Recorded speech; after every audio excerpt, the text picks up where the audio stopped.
Israel is built on land that was previously inhabited by Arab peoples who now identify as Palestinians.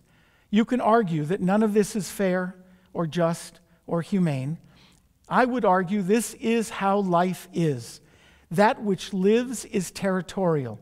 Insects are territorial. Trees, mammals, fish, all things are territorial.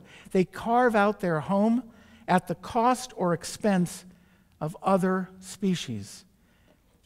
As Jews, however, it's not enough to say that's just the way it is. We are commanded to do better, to aspire, to elevate. We are commanded to be a light. We owe those whom we displaced more than just words. Just as America is waking up to our obligations toward those whom we dispossessed in building our country, especially African Americans and Native peoples, so Israel is struggling to find a way to work with Palestinians who consider themselves shattered and broken with what they call 1948, the Nakba, the catastrophe. Nachmanides told us how we should treat people who've lost their homeland. He said, we owe such people to provide them with physical requirements of food, clothing, and lodging, as well as to help their mental agony. Israel, like all countries, is a work in progress. She's 72 years old, and look what she's accomplished. Far more than anyone imagined.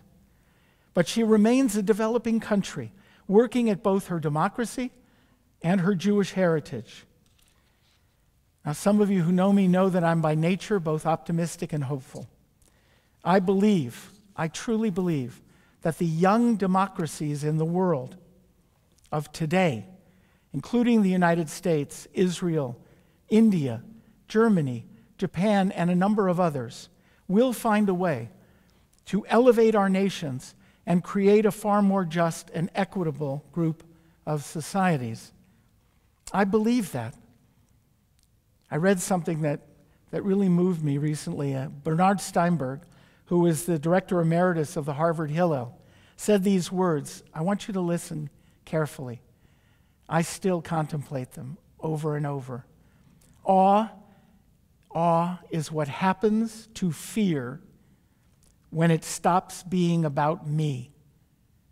Awe is what happens to fear when it stops being about me. Now, the word for awe and fear, both those words are the same in Hebrew, yirah.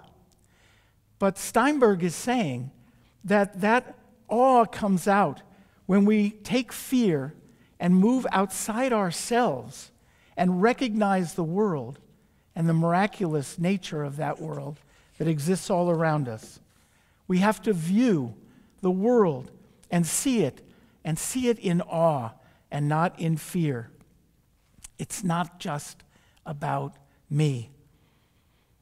Awe is what I see when I see the state of Israel. Awe is what I feel when I consider the history of the Jewish people.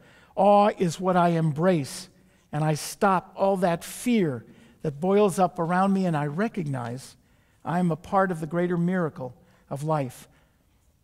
These days are called the days of awe, and they are truly awesome. And today, Yom Kippur, 5781, I am not afraid. I stand before you in awe and gratitude. Stand with me. Stand with our people. Stand with Israel. And if you can, go and invest in an Israel bond and donate to our progressive allies of the IMPJ Artza in Israel. I wish you a Shana Tova Metuka, a good and sweet New Year, and a Gamar Chatima Tova. May you be sealed for health and prosperity in this 5781.